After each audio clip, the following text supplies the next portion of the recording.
this is the time that they use this right time to escape while the father is tripping balls.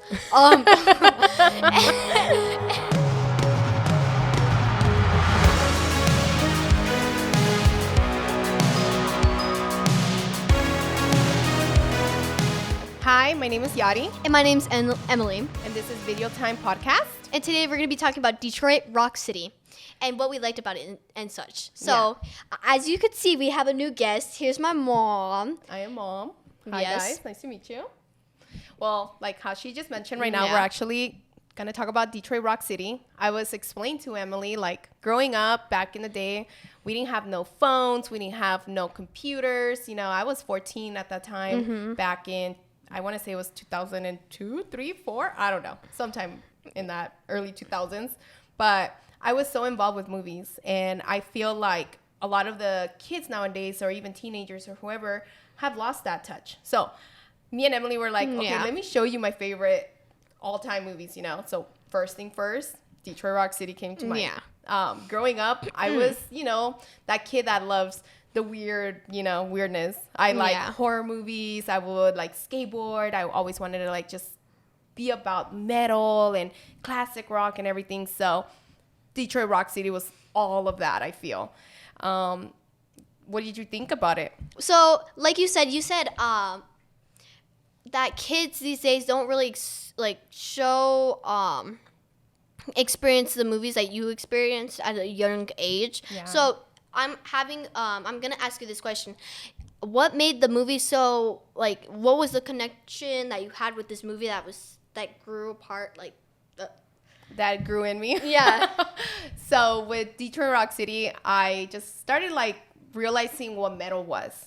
You know, I ended up, like, discovering that I wasn't, like, into the R&B, which don't backlash. Like, we love some R&B here and all that stuff, but I was connecting more to the metal, you know, of it all. And so finding out about Kiss, okay, just a little spoiler alert, which there's going to be a lot here. A lot. Detroit Rock City is about 4 kids, you know, that they're in a band and they just, like, praise Kiss. You know, they praise this night in Satan's service. Yeah. Yes. Okay, so it's about that. And so I could relate to that movie. I could relate to the movie realizing, like, okay, like, they're the underdogs. They're the kids that are, like, having issues, like, making friends or expressing themselves. Because especially at that time, you know, back in the 80s, a lot of it was, you know, being blamed for being in satanic cults or whatever the case was. Yeah. Which a lot of it, like, you know, it was crazy. It was out there. It's metal. What do you expect? Rock and roll, baby. Anyways, so I explained to Emily, like, I could relate to those kids. Like, my mom hated it. You know, she just thought I was a weird kid. They called me La Niña Extraña or whatever you want to call it. We'll, like, translate here. But growing up, I could relate to it. So I wanted Emily to see that, especially since she's, like, growing up as well. And she's trying to, like, figure out what she loves. And I could see a lot of myself in her. So I was just like, check this out, girl. This is a cool movie. But yeah, Detroit Rock City. And it got released back in August 1999, right? Yeah. 4 kids, I believe is Hawk, Trip, Jam, and Lex. Lex? Notes. Let me see.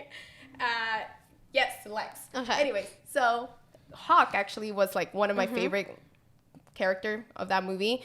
He actually plays John Connor in Terminator 2, just an FYI. But anyway, so Hawk is, like, the main leader. I feel like that's one of my favorite characters. That's why I can relate to him the most. I always felt like I was, like, always the crazy one telling my friends what to do. But that's why, you know, I like that. Like, I like that movie. I don't know. So what did you think of it? Like, what did you like of it? I liked, well, like you said, your favorite character was Hawk, right? My favorite character was, what was his name? It started with, he had Jam.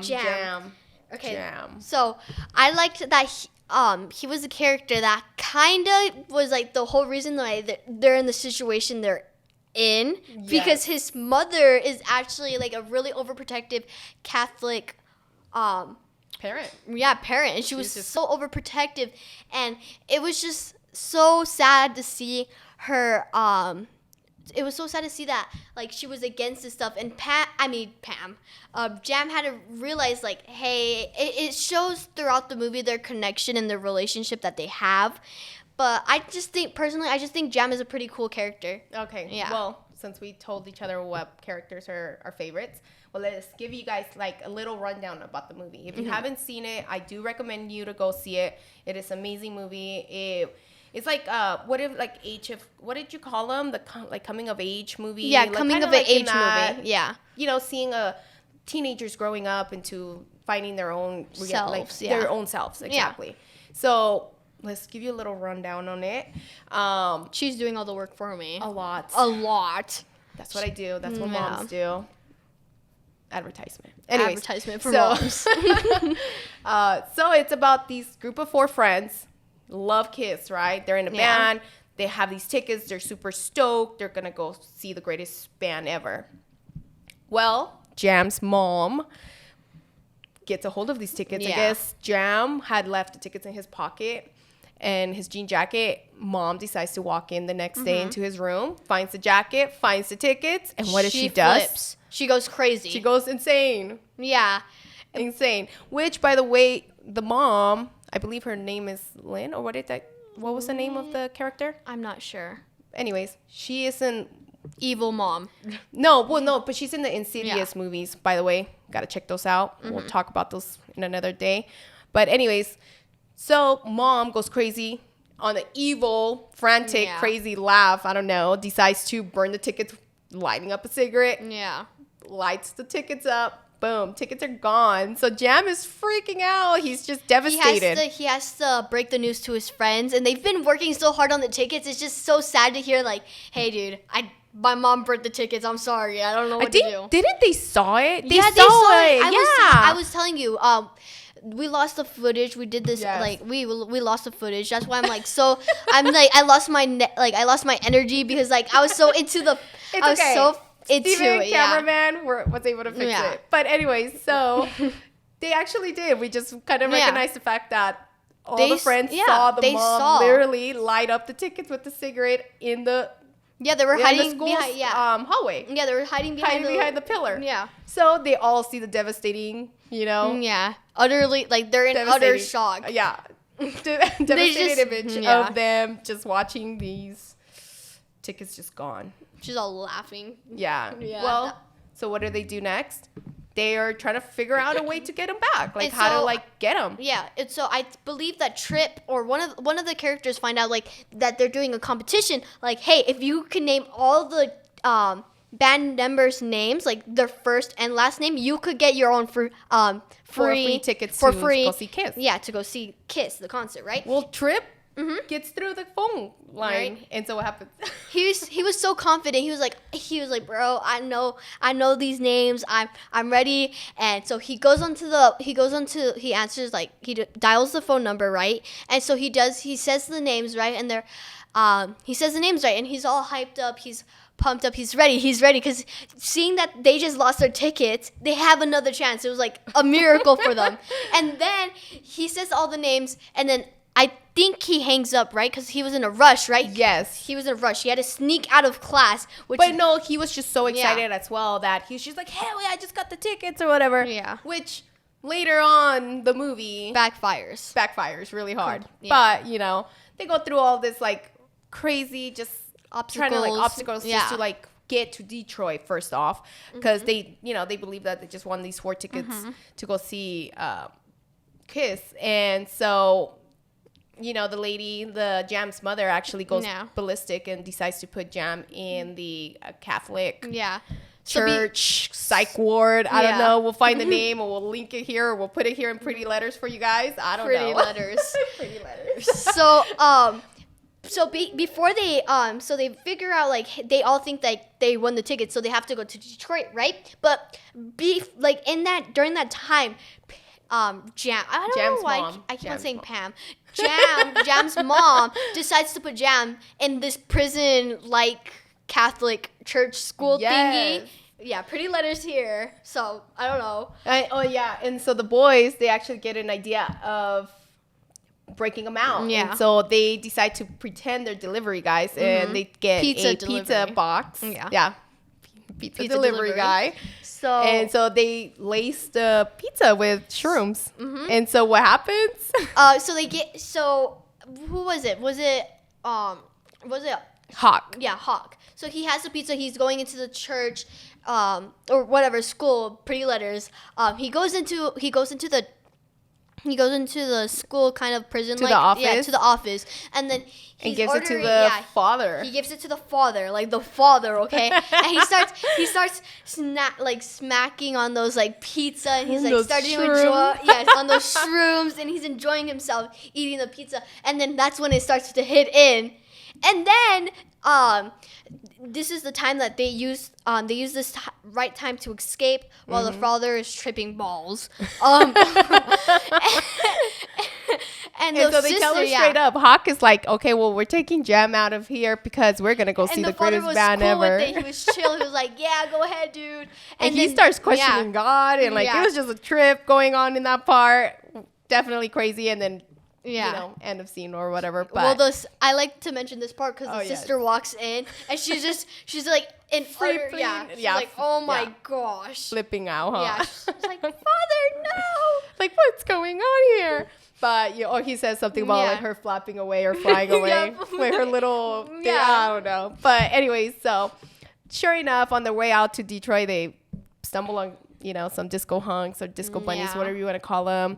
They get in a huge brawl. They fight. They end up actually one of the girls that was the disco bunny, which her name is Natasha. She plays a character that I remember on Party Monster, which is crazy movie. I don't know why. At 14, I was watching it.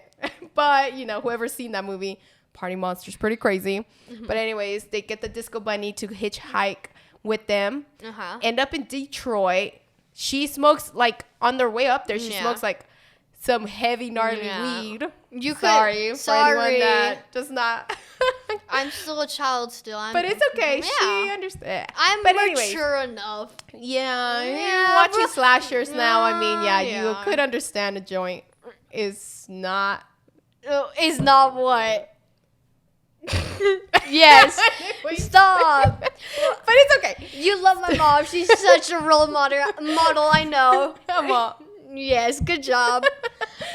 So yes, she ends up smoking this weed, gets her really high, passes out, and they leave her in the car because she won't get up. So they leave the car in Detroit out of all cities. What? Well, they're excited. They go to the radio station. Yeah, because that's where they were promoting where they won the tickets. So they show up there, and what happens? And they realize that they told them. Yeah, they told them Trip did not say his full name or the information to be able to register the tickets. And then that's when they're like, he must be the biggest idiot of all time not to who hangs up on Kiss tickets, right? So they're devastated. And so from there on, they're like, every man is on their own, every man for themselves. You got to figure out how to get tickets and be here back in. Yeah, like at this certain time. Yes. And so you see you see different, the clips change throughout the movie at this point where it's like, you see Jam's side of his story, right? And you see Trip's side, which is it is so funny just to watch how they all end up at the situation. Yeah, Lex, Trip, Hawk, and Jam have to go through the craziest experiences, which I'll leave you guys to go watch the movie to check it out.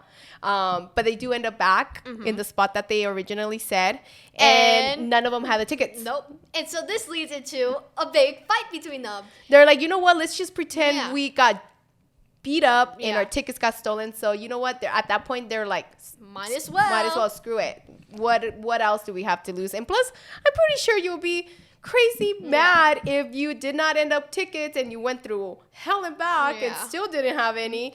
You would want to beat up each other. Yeah, I'd be mad at Trip, and I would just get in, bring Trip my fist. And Jam, right? Trip and Jam was technically the ones that kind of messed up the whole thing. Yeah, the whole thing. Well, it wasn't really Jam's fault. Like, his mother was. Yeah. That was like a whole crazy and cool part of the movie where you see Jam stand up to his mom. I'll let you guys watch the part.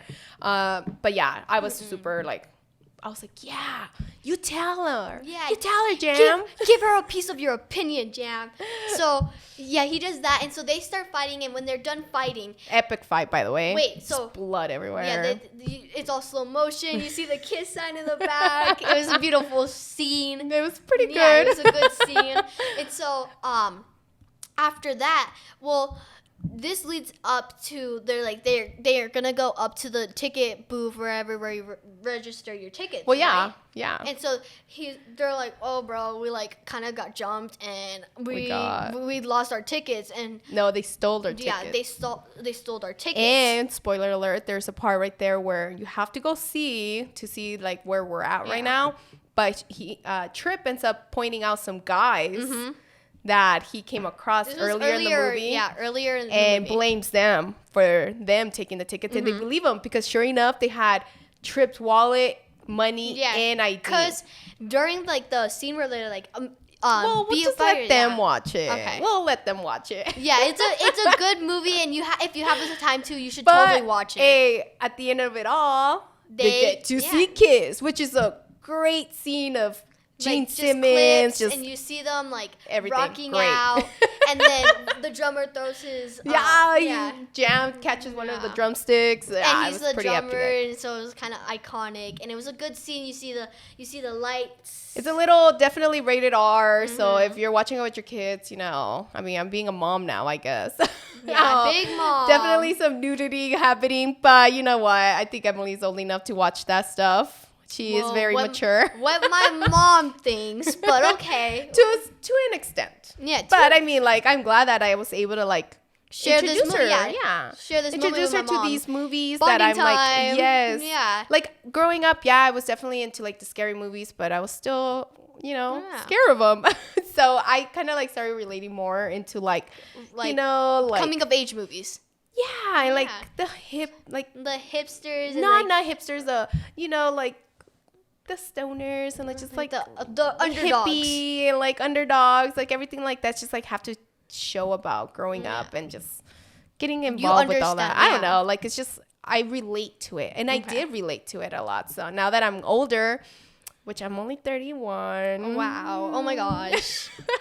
She's still young. I'm just trying she's still young. I'm still me. Yeah, she's obviously. Yes. She is me. Yes, she. I'm just trying to teach her as well, and I hope you guys check it out. Like you'll enjoy that movie. Okay. I definitely do it. I do have one last question, so we could finish this episode in a beautiful way. If you could rate the movie 1 out of 10, 10 being like the best movie you watched, it inspired you so much, 1 being like this was a horrible movie, I'm not planning on watching it ever again. I definitely give it like a 8.2. Rotten Tomatoes. I don't know. But wait, Rotten Tomatoes? Oh, Emily, it's a website where where you like you guys know. You rate them, and I seen them. I know, I'm just kidding, Emily. Yeah. But no, I think it's definitely it's part of my life. It's my childhood. I grew up with it. I will never forget that movie. Let's just put it that way. Which I have a list of, I definitely enjoy it. What was it? Dazed and Confused. Dazed and Confused. If y'all know, you know, and you're cool in my books. So, definitely enjoyed all of that conversation with you. Okay, so the rate I'm gonna go with. Oh yeah. A 7. I enjoyed the movie. It was really good. I can't relate to it how my mom relates to that movie since I was born in a whole different timeline with a whole bunch of other new things. So it was a totally different experience. But I was glad to share this moment with my mom. It was such a bonding time to watch this movie and laugh with her. It was great. It is. It's a pretty funny movie. It's definitely a comedy. I definitely can see that. Definitely give it a check it out, and we'll see what you guys think. Leave some comments below. I don't know. Let us know what you think. Like, subscribe. I don't usually do this like outer definitely. part. Follow Video Time Podcast, guys. Please go to your Amazon Music section. Okay, Alexa. Thank you, girl. Alexa. Thank you. Thank you. We appreciate it. Alexa's saying, please go subscribe to Video Time Podcast and give us a like. Same thing with Spotify and other apps that we are on. So I don't really do this like outro, right? That's how it's. Yeah, definitely an outro, I guess. Outro. So Yadi. This is Yadi. So one last. This is your last moment to see my mom's beautiful face. No, I will be another. Yeah. I'll be here. I'm a very special guest. Very special. Like the ultimate best guest. We should bring Boya on here. Sorry, I don't know. Yeah, we should. Boya. It's an aunt, by the way. The aunt. The auntie. Anyways, Tia. guys, well, thank you for watching, and we'll see you soon. See ya.